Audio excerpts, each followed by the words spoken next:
At Thanksgiving dinner, my brother stood up with a wide grin, lifted his glass high, and said loud enough for the whole table to hear, "Let's all toast to the family, except her." Every head turned to me. For a second, there was a thick, awful silence, as if even they realized he had gone too far. But then the laughter started.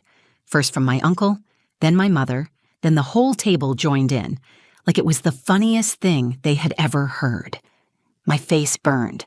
I could feel my hands shaking in my lap, my mouth trying to smile, my heart pounding so hard I thought it might break right there at the table. I pushed back my chair. I didn't look at anyone. I couldn't. I just needed to get out of that room, out of that house, out of a family that could find a joke in my humiliation. I gripped my napkin in one hand to keep it together as I stood up. That was when my 15-year-old son, Mason, stood too. His chair scraped loudly against the wood floor. He held an envelope in his hand, his face pale, but his chin lifted with the stubborn bravery I had seen so many times before. He cleared his throat. Every conversation stopped. "Maybe they should read this first," Mason said. His voice didn't tremble. It didn't waver. He just stood there, arm outstretched, holding the letter toward my grandfather at the head of the table.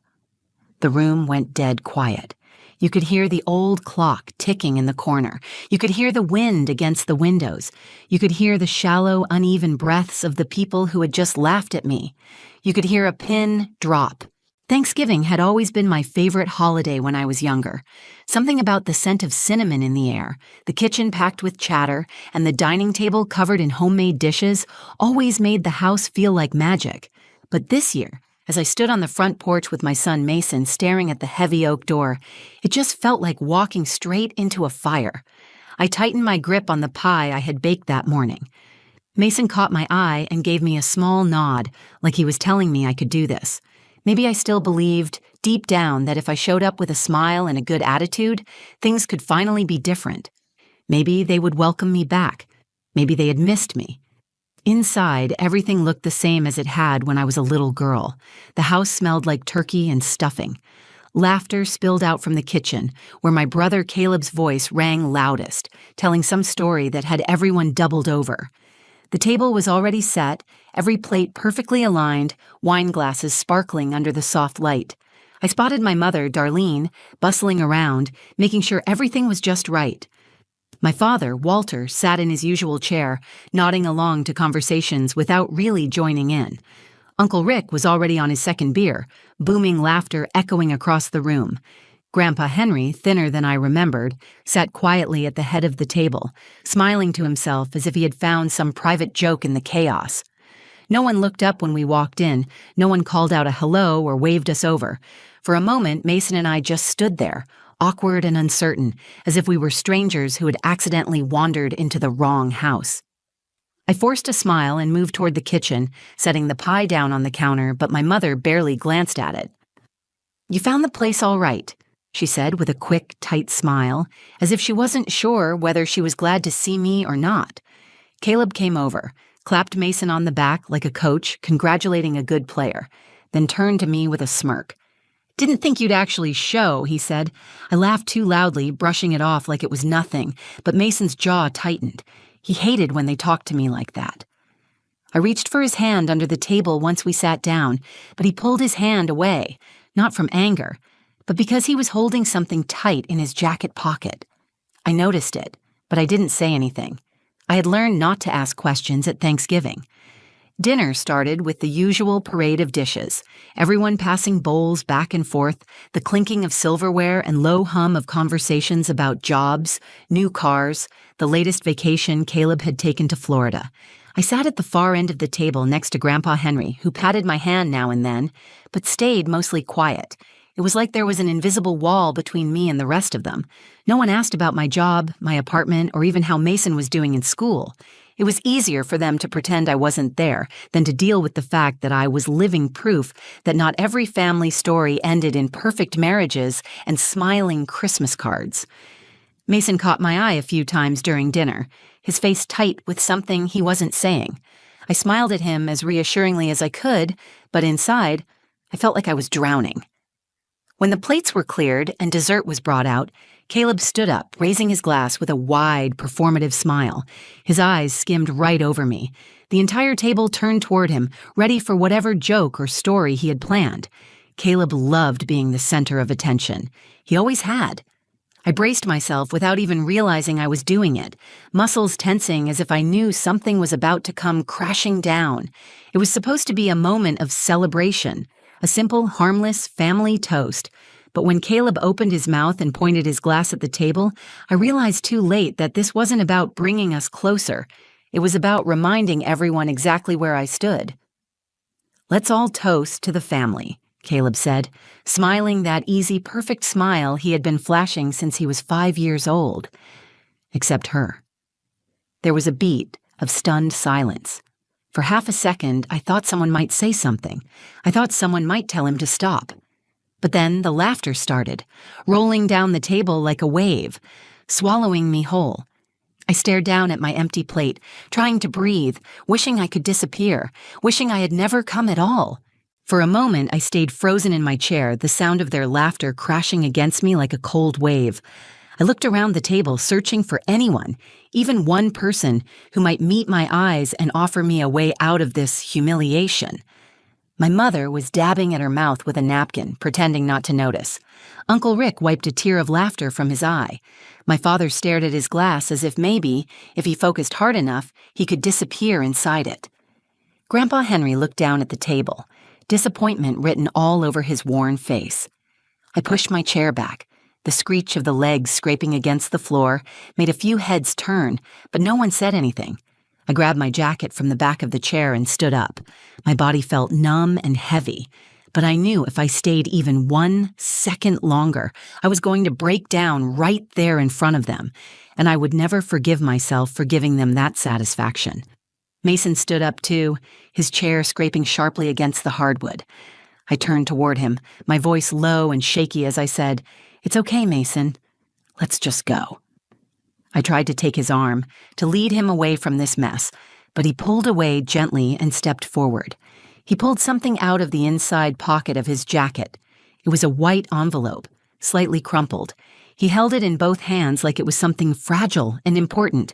His voice was clear, loud enough to reach every person at that long table. "Maybe before she goes," Mason said, "you should read this." The room went silent. The kind of silence that makes your skin prickle. My heart twisted in my chest. I wanted to tell him to stop, to sit down, that it was not worth it, but I could not find my voice. I stood there helpless as my 15-year-old son did something I had never been brave enough to do. Caleb leaned back in his chair, crossing his arms over his chest with a lazy smirk. "What's this? Some pity letter?" he said, the words dripping with mockery. Mason did not even look at him. He walked slowly around the table to where Grandpa Henry sat. The old man looked up at him, confusion flickering across his face, but when Mason placed the envelope gently in front of him, he took it without a word. Grandpa Henry adjusted his glasses with trembling fingers and opened the envelope. The paper inside crackled as he unfolded it. Mason stepped back and stood beside me, his hand brushing against mine, steady and strong. I squeezed it tightly. For a long, painful moment, Grandpa just stared at the letter. His lips moved silently as he read it to himself. Then slowly he cleared his throat and began to read aloud. "I want to talk about my mom," Grandpa began, his voice rough with emotion. "She is the strongest person I know." The words hit the room like a hammer. My mother stiffened. Caleb shifted in his seat, suddenly less sure of himself. Uncle Rick stared at his hands. Grandpa continued, reading each word carefully. "Most of you don't know what it has been like. You see her as someone who failed, someone who could not keep her family together. But you do not see the nights she stayed up late helping me with schoolwork when she had to be up at 5 for her second job. You do not see the way she went without new clothes or nice things so I could have everything I needed. You do not see how hard she fought to make me believe I was worth something, even when none of you ever told her she was." My throat burned. I wanted to cry, but I forced myself to stay standing, to listen to every word my son had written. Grandpa's voice shook a little now, but he kept going. "She is not a failure. She is not a disappointment. She's the best person in this family, and if you cannot see that, then maybe you are the ones who should be ashamed." No one moved. No one dared breathe. Mason stood tall beside me, his face pale but determined, his hand still tight around mine. Grandpa lowered the paper slowly. He looked straight at me, and for the first time in as long as I could remember, there was pride in his eyes. I stood frozen, my heart pounding so loudly I could barely hear anything else. I felt years of pain, humiliation, and rejection tightening in my chest, and then, slowly, loosening. For the first time, someone had said it out loud. Someone had defended me. The silence stretched on, thick and heavy, the weight of truth settling over the table like a blanket. No one knew what to say. Caleb opened his mouth, but no words came out. My mother wiped her hands on her napkin, her face tight with something that might have been guilt, or maybe just anger that she had been called out in front of everyone. I held Mason's hand tighter and straightened my shoulders. I was not leaving in shame, not this time. They had heard the truth, whether they liked it or not, and I was not going to let them take my dignity from me again. For a few long seconds after Grandpa finished reading Mason's letter, no one said a word. The weight of it hung in the air, heavy and undeniable. I could see it written across their faces, the way their hands fidgeted, the way their eyes refused to meet mine. For once, they could not laugh it away or pretend it was just another one of Caleb's jokes. I felt Mason's hand squeeze mine again, and in that moment, something inside me shifted. For years, I had let them decide what I was worth. I had carried their shame like it was my own. I had accepted scraps of kindness and called it love. But standing there with my son beside me, I realized I did not owe them anything. I took a deep breath and let it out slowly, feeling the tightness in my chest ease just a little. I stepped forward, moving toward the center of the table, feeling all their eyes finally following me. My heart pounded, but my voice was steady when I spoke. "Thank you, Mason," I said, my voice clear, ringing through the silent room. "Thank you for seeing me when so many others refused to." I turned and looked at each face around the table. My mother, her mouth pressed into a hard line, my father staring down at his plate. Uncle Rick, his hand frozen halfway to his wine glass. Caleb slouched in his chair, his smirk wiped clean away. "I came here today because I wanted to believe we were still a family," I said. I wanted to believe that maybe time had changed things, that maybe there was still a place for me here, but I see now that the place I was fighting for never really existed. My voice grew stronger with every word. Mason stood straight and tall beside me, his chin lifted proudly. I could feel his strength bolstering mine. "I am not the problem," I said. "I am not the one who needs to change. I have spent too many years trying to fit into a version of this family that only accepted me when I was easy to overlook. I am done apologizing for not being what you wanted." I could see the sting of my words landing. Caleb's jaw clenched. My mother's eyes flashed with something between hurt and anger. But I did not stop. I could not. "You laughed when Caleb humiliated me," I said.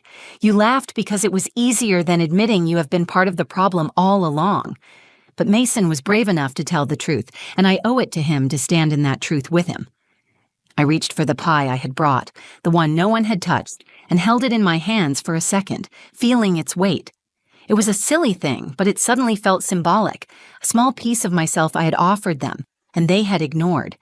I set it down carefully on the counter, no anger, no drama, just quiet finality. "We are leaving," I said, "and this time, I am not looking back." Mason moved beside me, his hand still in mine. Grandpa Henry stood slowly, pushing himself up with effort, and raised his glass high. "To Alara," he said, his voice strong despite the shake in it, "the bravest one of us all." For a second, no one else moved. Then, awkwardly, Uncle Rick lifted his glass. My father shifted in his seat, looking deeply uncomfortable. My mother sat stiff and unmoving. Caleb muttered something under his breath that I did not catch, but I no longer cared. I turned and walked toward the door, my head high. Mason matched my steps without hesitation. As I reached for the handle, Grandpa's voice came again, softer this time. "Don't be a stranger, Alara," he said. "Some of us still know what family means." I looked back at him, at the lines etched deep into his kind face, and nodded once. That was all the goodbye I needed. The cold air hit us as we stepped outside, but it felt fresh, clean, like a new beginning. Mason bumped my shoulder with his and smiled at me, a real, wide smile that reached all the way to his eyes. "You were awesome," he said. I laughed, the sound bubbling out of me without effort, the weight of years lifting from my shoulders. "No," I said, wrapping my arm around him as we walked to the car. "You were." We drove away without looking back, the house shrinking behind us, nothing more than a place where a chapter had finally ended. For the first time in a long time, I was not chasing anyone's approval. I already had everything I needed sitting right beside me. The cold evening air stung my cheeks as Mason and I walked to the car, but I barely noticed. My mind was racing, my heart still pounding with everything that had just happened inside that house. I could feel the letter Mason had written, still sitting heavy in the air behind us, a truth that none of them could take back now. I unlocked the car, and we both climbed in. I started the engine, and for a moment we just sat there, the only sound the low hum of the heater coming to life. I glanced over at Mason. He was staring out the window, his hands clasped tightly in his lap. "You okay?" I asked. He turned to me then, his brown eyes shining with a fierce kind of pride. "Yeah," he said. "Are you?" I nodded, feeling the truth of it settle deep inside me. For the first time in years, I felt more than okay. I felt strong. I reached over and squeezed his hand once before pulling out of the driveway. As we drove down the quiet street, the houses blurred past, their windows glowing with the kind of warmth I used to imagine belonged to everyone else's families. But tonight, I realized that warmth had nothing to do with perfect dinners or easy laughter. It was about loyalty. It was about who showed up for you when it mattered most. About halfway home, Mason shifted in his seat. "I didn't mean to embarrass you," he said. His voice was small, uncertain, a crack in the wall he had built up all night. "You didn't," I said firmly. "You made me feel seen." He nodded, but I could tell he still needed to hear more.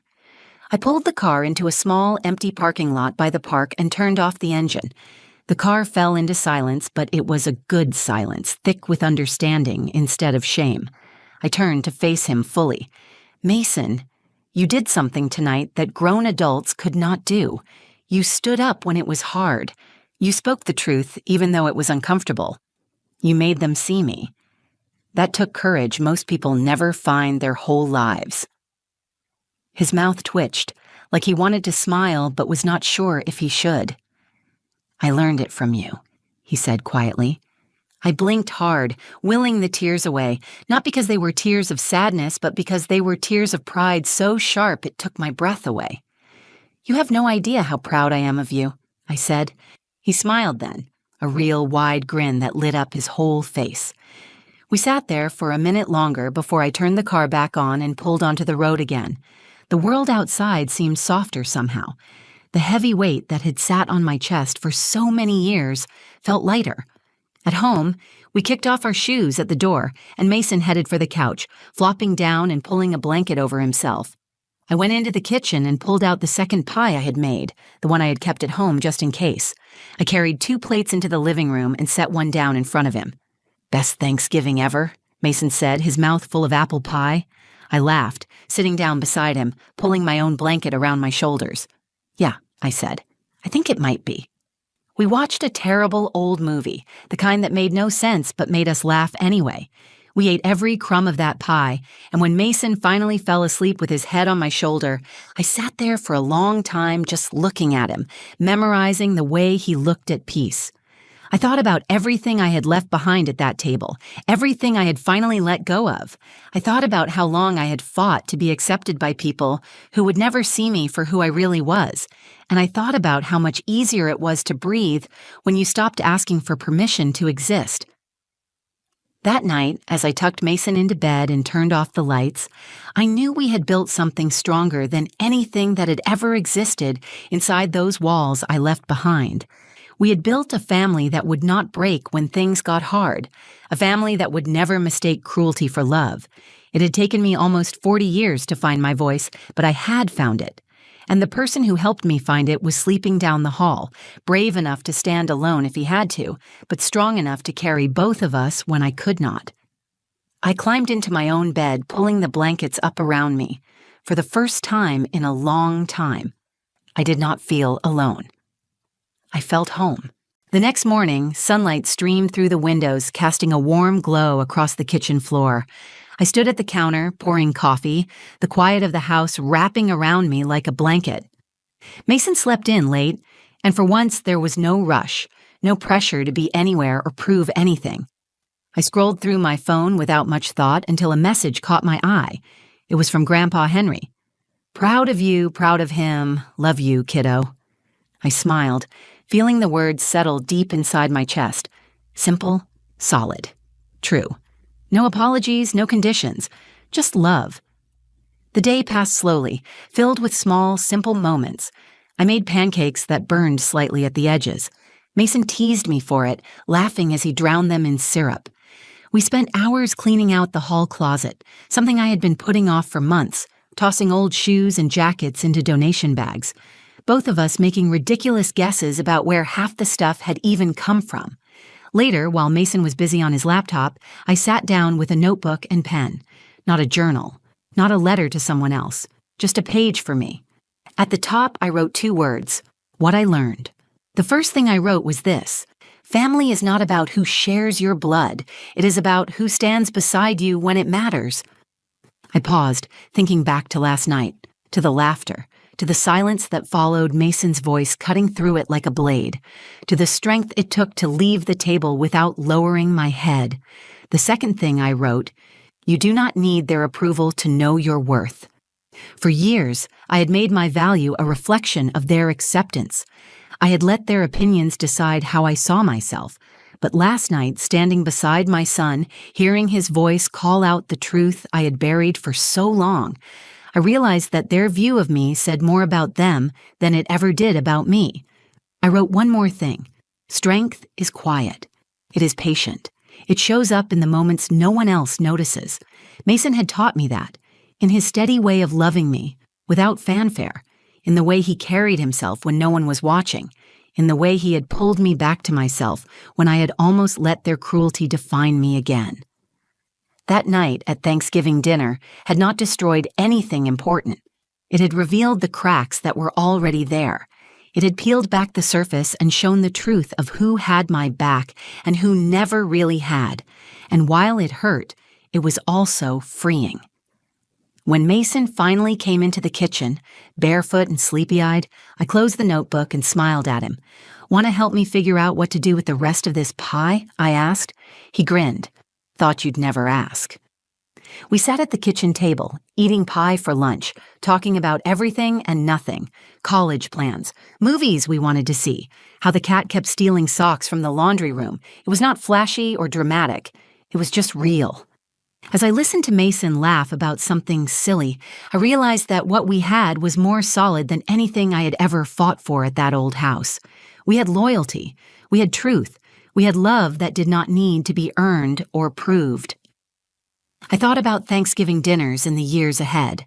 I thought about tables filled with laughter that was kind, not cruel, about toasts made without exclusions, about family that we chose and built together, one honest day at a time. I looked at Mason, and for the first time in my life, I did not wonder if I belonged. I knew I did, not because someone gave me permission, but because we had built something real. And real things do not break just because someone else refuses to see their worth. Later, as Mason dozed off on the couch and I sat curled up in my favorite chair, I thought back to Grandpa Henry raising his glass. To Alara, the bravest one of us all. I carried those words with me into the quiet night, not as a wound to nurse, but as a truth to live by. Family, I had finally learned, is not where you are accepted when you are perfect. It is where you are loved even when you are not. And Mason and I, we had all the family we needed. If this story resonated with you, if you have ever felt like the outsider at your own table, I want you to know you are not alone. Family is not always about blood. It is about love, loyalty, and the people who see your worth even when others refuse to. If you felt something while listening, please take a second to like this video. Share it with someone who might need a reminder that they are enough. Leave a comment below. I would love to hear your story too. And if you want more real stories about strength, healing, and finding your voice, make sure to subscribe to the channel. Thank you for being here. You are part of this family now. I was standing by the dessert table at my brother's wedding, holding a tray of cake slices when I heard someone laugh. At first, I thought they were laughing at a joke. I smiled without thinking, ready to hand out more plates, until I heard Madeline's voice rise over the music. "She looks like the waitress," she said, pointing right at me. The guests around her burst out laughing. Jasper, my brother, chuckled along like it was harmless. I felt the heat rush up my neck. I laughed too, out of instinct, pretending it didn't sting. I looked down at my plain dress, my scuffed shoes, my hands trembling just a little. I kept moving, placing slices on white china plates, feeling smaller with every step. Across the room, my son Liam was watching me. His little face, usually so open and sweet, was pinched tight, his jaw set. Before I could even blink, I saw him weave through the crowd toward the DJ booth. I felt panic rise in my chest. I started to move after him, balancing the tray in my hands, calling his name softly. He reached the microphone just as the music faded between songs. Liam grabbed the mic with both hands, lifted it to his mouth, and said in a voice that didn't shake once, "Actually, she paid for this wedding." The entire room went silent. The laughter died like someone had cut the strings off a puppet show. Every face turned toward him, then toward me. And in that frozen second, I watched Madeline's smile fall away, like a mask slipping off. If you had asked me that morning how I felt about the wedding, I would have said I was proud. Exhausted, yes. Nerves buzzing, absolutely. But mostly proud. My little brother Jasper was getting married.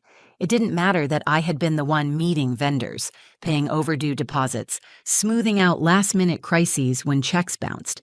It didn't matter that my own name would never show up on the thank you cards. I told myself family didn't keep score. Love meant you showed up. I had worked a double shift the day before at the diner, then stayed up half the night steaming Jasper's tuxedo and sewing a tear in the bridesmaid dress. Madeline had ordered 2 sizes too small for one of her friends. My hands were still sore when I slipped into my dress that morning. A simple navy blue A-line I had found on clearance last year, never imagining it would someday serve as my best wedding outfit. I tucked a strand of hair behind my ear, dabbed on a little mascara, and told myself it didn't matter if no one noticed me. This was Jasper's day. The reception was held in a sprawling white tent on the lawn of Madeline's family estate. Fairy lights hung overhead like stars caught in a net. A jazz band played soft, elegant music, while waiters in black and white uniforms floated between guests carrying silver trays of champagne. Everywhere I looked, there were crisp linens, polished glassware, towering centerpieces dripping in roses and crystals. It was beautiful. Just like Madeline had dreamed, Jasper looked good. Nervous, but good. He caught my eye once during the photos and gave me a little wink. It was the same grin he used to give me when we were kids, sneaking cookies from the kitchen after bedtime. I smiled back and gave him a thumbs up. Whatever differences had grown between us over the years, today wasn't the day to dwell on them. Liam stood beside me, fidgeting with the cuffs of his little suit jacket. He hated dressing up, but he hadn't complained once. He knew how important this day was for Uncle Jasper. He knew how much work his mom had put into making it happen. "You doing okay?" I asked him, squeezing his shoulder gently. He nodded but didn't say anything. His eyes were scanning the crowd, wary and a little overwhelmed.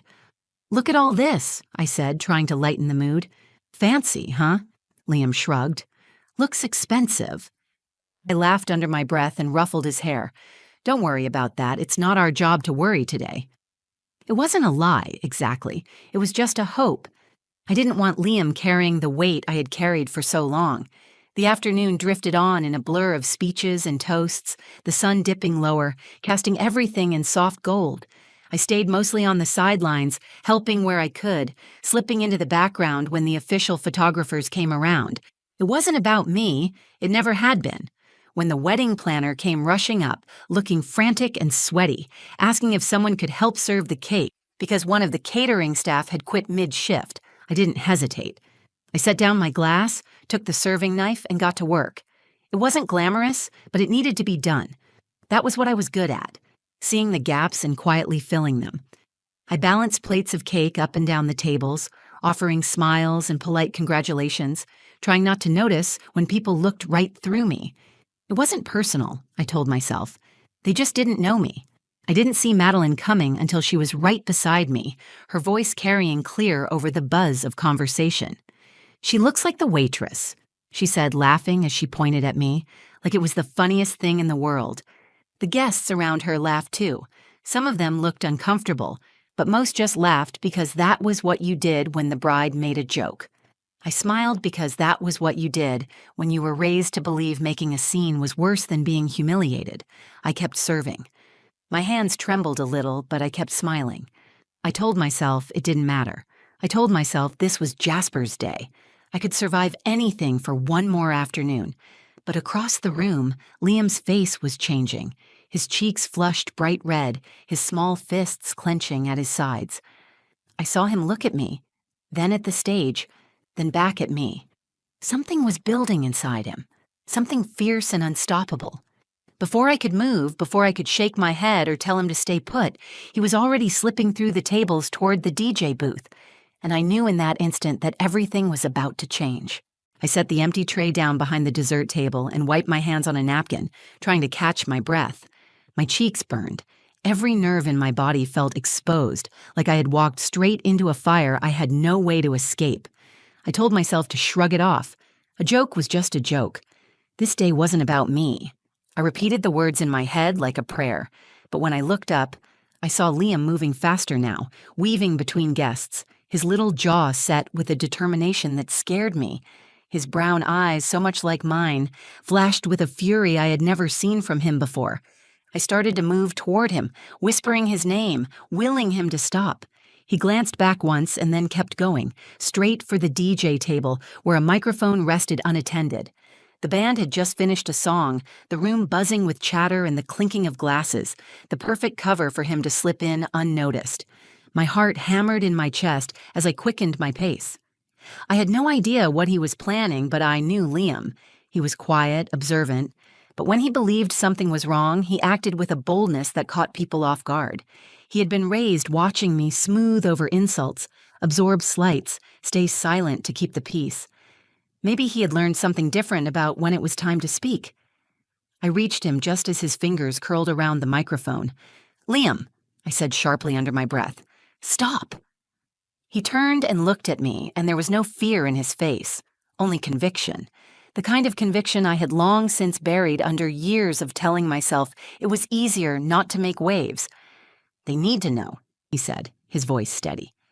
Before I could say another word, he turned back and lifted the microphone to his mouth. The speakers squealed slightly, catching everyone's attention.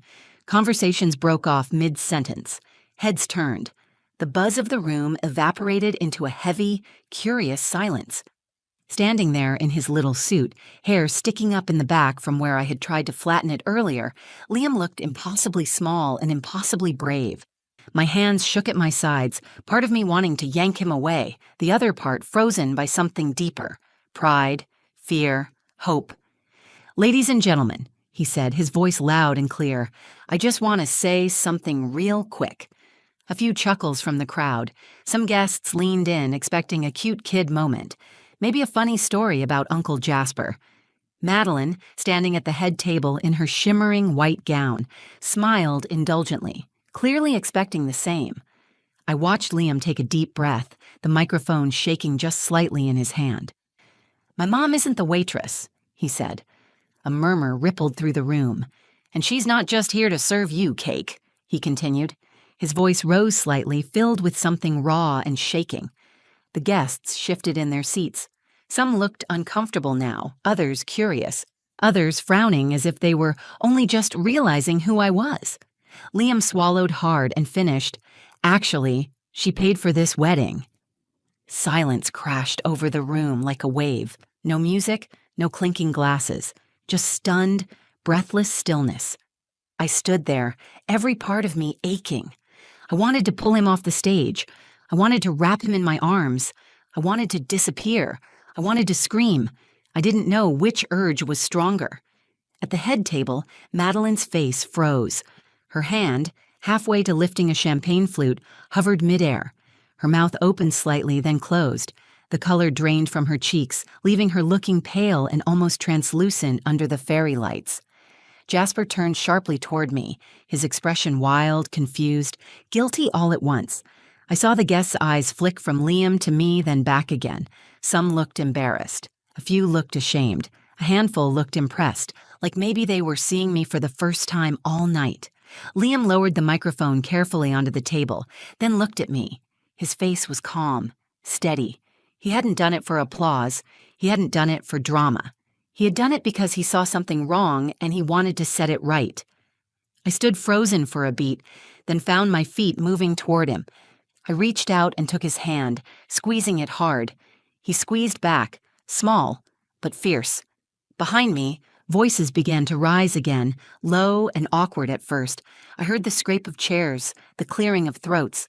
The world, stunned for a moment, began to spin forward again, but nothing was quite the same. The crack had already formed. The perfect shell of the day was broken, and there, standing hand in hand with my son, I realized something had shifted inside me too, something I hadn't even known I needed. I wasn't invisible anymore. For a moment, I stood rooted to the spot, holding Liam's hand in mine, feeling the whole weight of the room press down on us.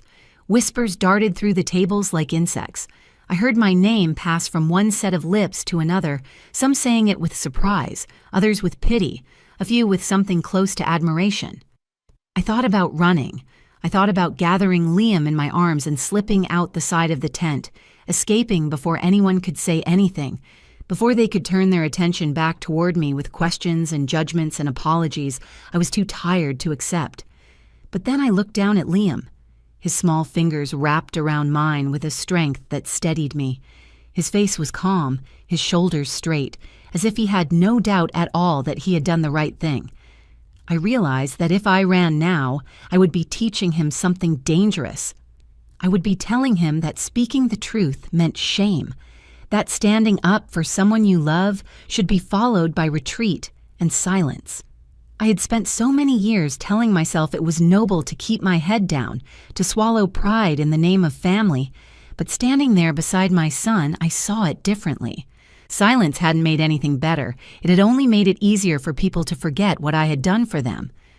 I squeezed his hand, feeling something click into place inside me. A decision made without anger, without bitterness, but with a quiet certainty I had never let myself feel before. I was not going to run. I straightened my spine and lifted my chin. I looked across the tent to where Jasper was standing. His face was pale, his mouth tight, his hands clenching and unclenching at his sides. I could see the war going on inside him. He wanted to defend me, but he didn't know how. He wanted to smooth it over without having to face the truth of it. Our eyes met across the distance. For a second, he looked like the little boy who used to follow me around the backyard with a toy sword, swearing he would protect me from monsters. Now it was my turn to protect something, my dignity, my son's belief that telling the truth mattered. I stepped forward, walking with Liam toward the center of the tent. I could feel eyes following us, the weight of 100 gazes. I didn't falter. Liam walked half a step ahead of me, like he was leading the charge. When we reached the center, Jasper stepped toward us, his face stricken. "Alara," he said, his voice low, rough with guilt. I didn't know he was going to say anything. I looked at him steadily. Maybe he shouldn't have had to. Madeline stood a few feet behind him, stiff and silent, her hands clutching the sides of her dress. She avoided my gaze, pretending to fiddle with her bouquet. I didn't shout. I didn't cry. I didn't make a scene. I simply reached down, adjusted the strap of my purse on my shoulder, and said clearly enough for the nearest tables to hear, "Congratulations on your marriage. I hope it brings you all the joy you're looking for." There was no malice in my voice, just a kind of weary grace that made a few people glance away, ashamed. I turned to Liam. "Ready to go, buddy?" He nodded, his eyes bright with unshed tears. Not from sadness, but from the enormity of the moment. As we started toward the exit, I heard Jasper call my name again. I stopped, but didn't turn around. "I'm sorry," he said, his voice breaking. "You deserved better." For a second, I considered looking back, but then I thought about all the times I had waited for that apology, hoped for it, imagined it would change something fundamental between us. Now that it had come, it felt almost beside the point. I had already changed. I didn't need his words to validate what I knew now. Without a word, I pushed open the tent flap and stepped into the cool evening air, Liam's hand warm in mine. The sky above was wide and clear, the stars just starting to prick through the darkening blue. The night smelled like fresh-cut grass and something sweet, maybe the last traces of wedding cake drifting into the air. We walked to the car together in silence. Not the heavy silence of shame or anger, but something lighter, something stronger. Inside me, a quiet fire had been lit. Not the raging, destructive kind, but a steady flame that would not go out again. I knew who I was. I knew what I had done. And I knew what I would no longer accept. I had spent so long thinking I had to stay small to keep peace, to keep love. But peace built on silence is not real peace. And love that needs you to be invisible is not real love. Not anymore. Not for me. Not for Liam. The cool air wrapped around me as Liam and I stepped away from the tent, the music behind us growing softer with every step. I unlocked the car, and he climbed into the back seat, still holding his small shoulders straight, still looking like he was ready to take on the world if he had to. I stood there for a moment, one hand on the door handle, breathing in the night.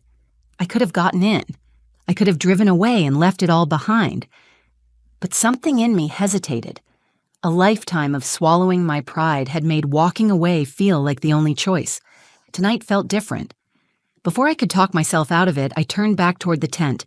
Through the open flaps, I could see the guests beginning to scatter. Some were pretending nothing had happened, diving back into their conversations and laughter.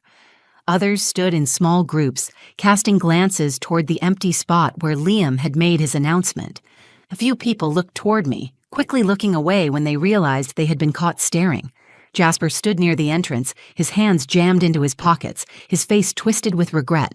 When he saw me coming, he straightened, taking a few hesitant steps forward. "I was looking for you," he said. "I was right here," I answered, my voice even. He opened his mouth, closed it again, then tried once more. "Can we talk?" I glanced back at the car where Liam sat watching us through the window, his forehead pressed lightly against the glass. I nodded once, curt and firm.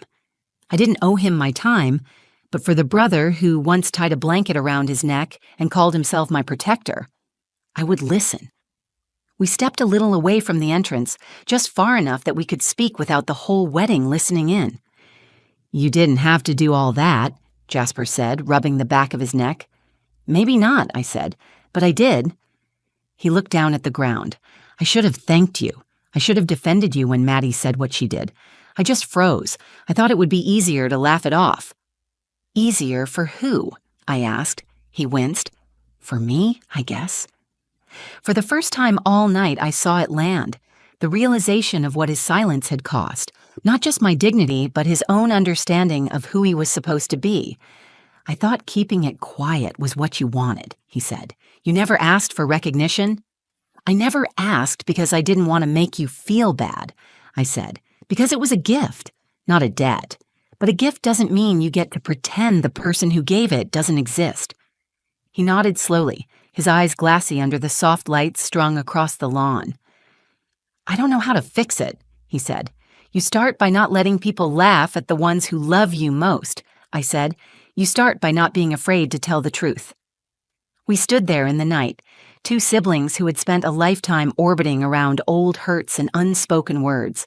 It wasn't everything I needed, but it was more than I had expected. Behind him, I caught sight of Madeline standing stiffly by the dance floor, surrounded by a few of her friends. She kept glancing over her shoulder at us, her mouth tight. I felt no urge to go to her. Her silence tonight had spoken louder than anything she could have said now. "I'm sorry, Alara," Jasper said again, his voice raw. "I believe you," I said, "but you need to be better. For yourself, for her, and for me." He nodded once, a deep, slow movement that seemed to cost him something. Then he reached into his jacket pocket and pulled out a small velvet bag. "I was going to give you this after the honeymoon," he said, holding it out. but maybe it's better now." I hesitated, then took it. Inside was a simple silver necklace with a small sapphire stone, my birthstone. Not flashy, not expensive, just something that said he remembered. "Thank you," I said, my voice catching for the first time all night. We stood there a moment longer, and then I turned back toward the car. I had said what I needed to say. I had stayed not because I had to, but because I chose to. When I opened the car door, Liam beamed at me like I had just won a battle neither of us had dared to name. "Ready, buddy?" I asked. He nodded so hard his hair flopped over his forehead. "Ready." As we pulled away from the estate, the lights of the wedding fading behind us, I felt something lift off my shoulders. Not the memory of what had been said or done, but the weight of all the times I had stayed silent when I should have stood tall. Tonight, thanks to a boy who had more courage in his small hands than I had carried for years, I had remembered how, and I would not forget again. The highway stretched out ahead of us, dark and endless, broken only by the occasional blur of headlights passing in the opposite lane. Liam had kicked off his shoes and curled up in the back seat, humming softly to himself as he stared out the window. I kept one hand on the wheel and the other resting lightly on my lap, my thumb absently brushing the small velvet bag that now lived in my coat pocket. I thought the sadness would come once we pulled away from the estate. I thought regret would find me. That had always been the pattern. Stay silent, swallow the hurt, drive home with a tight chest and a head full of words I wished I had said. But tonight was different. There was no sadness sitting in the car with us. Only a quiet, steady peace. Liam shifted, sitting up straighter, his voice breaking the silence between us. "Did I get you in trouble?" he asked, his tone unsure now that the adrenaline had worn off. I glanced at him through the rear-view mirror, meeting his worried eyes. "No," I said. "You reminded me who I am. You did exactly what I needed." He smiled, small but real, and leaned back against the seat. The truth was, for so long I had worn my invisibility like armor. I thought if I was helpful enough, agreeable enough, easy enough, I would earn a place where I belonged.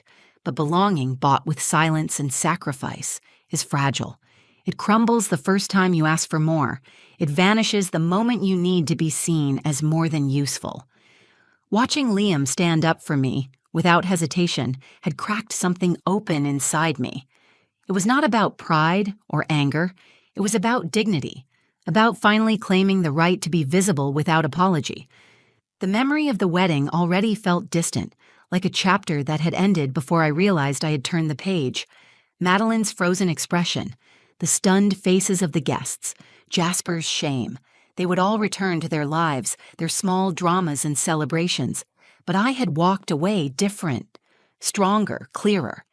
I knew there would be whispers, family members trying to smooth things over, apologies tucked into awkward conversations, invitations extended with careful smiles.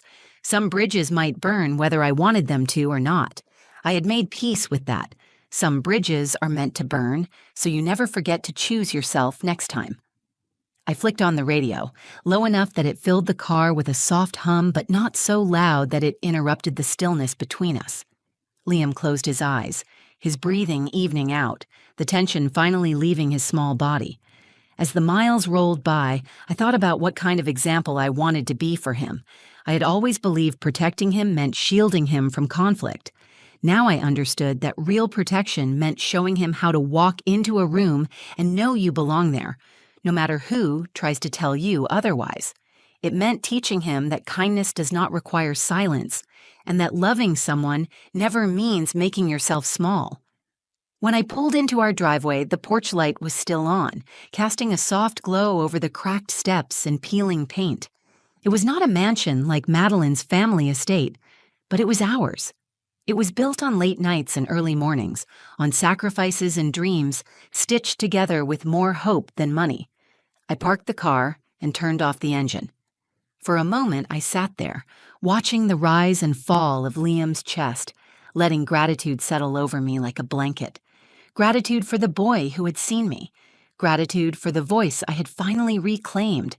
Gratitude for the quiet certainty that from now on, things would be different. I opened the door, stepping into the crisp night air.